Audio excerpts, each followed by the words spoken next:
안녕하세요. 딩모니의 오디오 극장에 오신 여러분 진심으로 환영합니다. 오늘 들으실 이야기는요, 뮤지컬 레미제라블을 비롯해서 정말 자주 나오는 역사 이야기죠. 바로 프랑스의 대혁명입니다. 지금부터 프랑스의 혁명은 왜 시작되었는지, 또 그 결과는 어땠는지 쉽고 재밌게 제가 소개해 드리도록 할게요. 끝까지 함께 해주시고요. 바로 혁명의 이야기 시작할게요.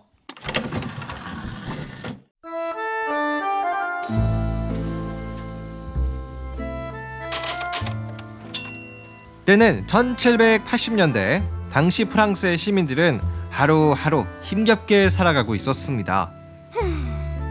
하지만 프랑스의 왕 루이 16세는 이렇게 말했죠.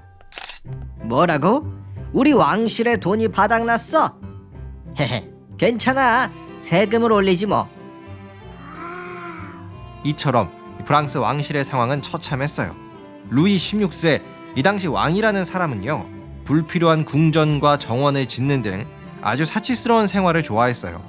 또 전쟁도 많이 일으켜서 왕실의 돈이 아주 남아나질 않았습니다. 근데 문제는요, 왕실의 사치스러운 생활로 인해 돈이 부족해지면 프랑스 시민들의 세금을 더 많이 걷어들었어요. 그러니까 왕이 시민들의 등골을 빼먹고 있었다는 뜻입니다.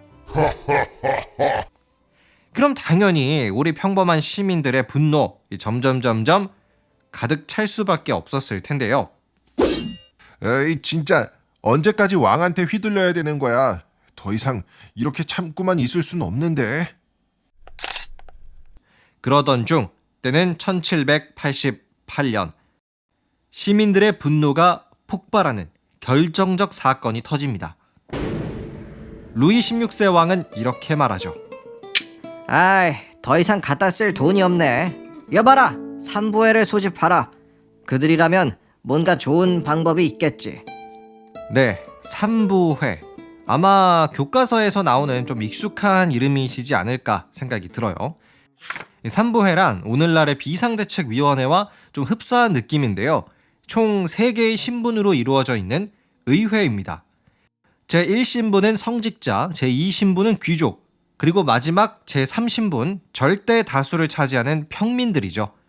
자, 이렇게 왕의 명령으로 삼부회가 소집이 돼서 이들은 여러 가지 아이디어를 왕에게 전달했어요. 하지만 루이 16세는 삼부회한테 내가 기대한 건 이런 게 아니야. 그냥 너네 해산해라. 그렇죠. 루이 16세 왕은 삼부회의 해산을 명령했습니다. 그러자 제3신분 평민의 대표가 왕에게 말했죠. 우리는 국민의 뜻으로 이곳에 왔습니다. 왕의 명령 하나 때문에 해산할 수 없습니다. 와우, 이들은 그 하늘 같았던 왕의 명령을 거역했어요. 자, 그렇다면 루이 16세는 이 상황을 어떻게 대처하려고 했을까요? 아니, 이놈들 감히 왕의 명령을 거역해?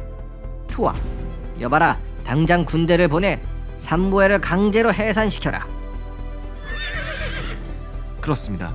루이 16세는 군대를 보내서 삼부회를 무력으로 해산시켜요.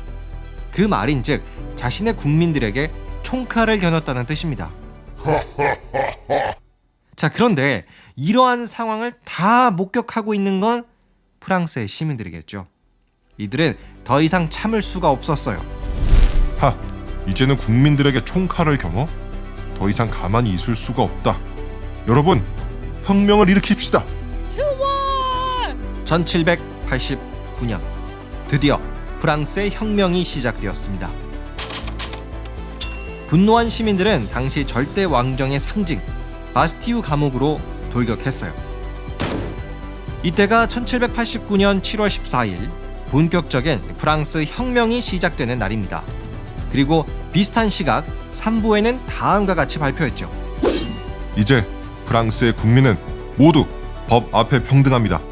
성직자, 귀족, 평민, 너나 할 거 없이 모두 동등한 의무와 권리를 지닐 것입니다. 또한 프랑스의 진정한 주인은 저 무능력한 왕 루이 16세가 아니라 우리 프랑스의 국민들입니다. 네, 정말 오랫동안 존재했던 신분 제도가 드디어 프랑스에서 사라지고요. 더 이상 왕은 이 프랑스의 주인이 아니었습니다. 국민들이 나라의 주인인 세상이 열렸죠. 이 과정에서 루이 16세는 마지막 저항을 했었는데요. 여봐라, 오스트리아한테 연락을 좀 해서 우리 프랑스의 군대를 좀 보내달라고 해. 저 혁명 세력 좀 모조리 죽여달라고. 이분은 끝까지 왕으로서의 채통을 지키진 못했던 것 같아요. 이번에는 외국 군대에게 가서 자신의 국민들을 제압해달라고 부탁을 했었습니다. 하지만 왕의 작전은 성공하지 못했고요. 오히려 루이 16세는 베르사유 궁전에서 체포가 돼서 파리로 이송되었습니다. 자, 이렇게 프랑스의 혁명은 아주 성공적으로 마무리가 되는 듯 했어요. 왕은 물러났고요. 신분제는 폐지되었으며 모두가 동등한 인권을 가지게 되었으니까요. 자유, 평등, 파괴, 혁명은 성공했다. 하지만 프랑스의 고통은 계속되었습니다. 나 로베스피에르는 혁명에 반대하는 자를 도저히 용서할 수가 없어. 모조리 죽여라. 네, 로베스피에르라는 사람이 이끄는 혁명 세력이 이 프랑스의 정권을 잡게 되는데요. 이분은 나름의 비전을 갖고 있었지만 그 방식이 너무나도 과격했어요. 혁명재판소라는 것을 설치해서 조금이라도 자신의 생각과 다르면 그냥 목을 잘랐습니다. 그리하여 1793년 루이 16세와 그의 부인 마리 앙뚜아네트도 혁명재판소의 판결을 받아서 처형당했고요. 하지만 이때는 1795년 프랑스를 또 다른 공포에 몰아넣었던 로베스피에르마저 목이 잘립니다. 그리고 뒤를 이어서 5명의 대표가 이끄는 총재 정부가 프랑스에 들어오게 되죠. 그런데 이제는 영국, 프로이센 이런 여러 나라가 프랑스를 공격하기 시작해요. 프랑스를 이대로 놔두면 안 될 것 같아. 저러다 혁명의 불꽃이 우리에게도 번질 수 있어. 그럼 우리 왕의 자리도 안전하지 않다고. 영국과 프로이센을 비롯한 여러 나라들은 혁명의 불씨가 번질 것을 두려워했어요. 그래서 프랑스를 계속 공격했죠. 하지만 이 당시 승리를 거듭하던 프랑스의 한 사령관이 있었습니다. 그 사령관의 이름 나폴레옹이었죠.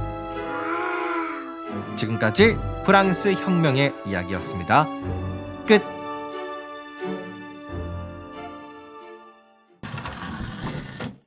네, 오늘은 프랑스 대혁명의 이야기를 제가 소개를 해드렸습니다. 다시 한번 정리를 해보면요. 가뜩이나 높은 세금 때문에 살기 힘들었던 프랑스의 시민들이 삼부의 강제 해산을 명분을 삼아서 1788년 혁명을 시작했고요. 그 결과 프랑스에서는 모두가 평등한 인권을 가지게 됩니다. 하지만 이후에 등장한 혁명 정부가 또 너무 심한 공포 정치를 하는 바람에요. 한 3만 명에서 4만 명 정도가 짧은 시간 동안 참수당하기도 했어요. 그리고 프랑스를 견제하는 외국 군대가 전쟁을 걸어오기도 했죠. 하지만 이 전쟁에서 영웅처럼 등장하게 되는 사람이 바로 나폴레옹이었습니다. 그리고요. 제가 재미난 역사적 사실을 하나 알게 돼서 여러분에게도 소개를 해드리고 싶어요. 그 정치 용어 중에 좌파, 우파라는 개념이 있죠. 그게요. 1791년 프랑스의 혁명이 일어나고 나서 이 새로운 국회의사당이 만들어졌다고 해요.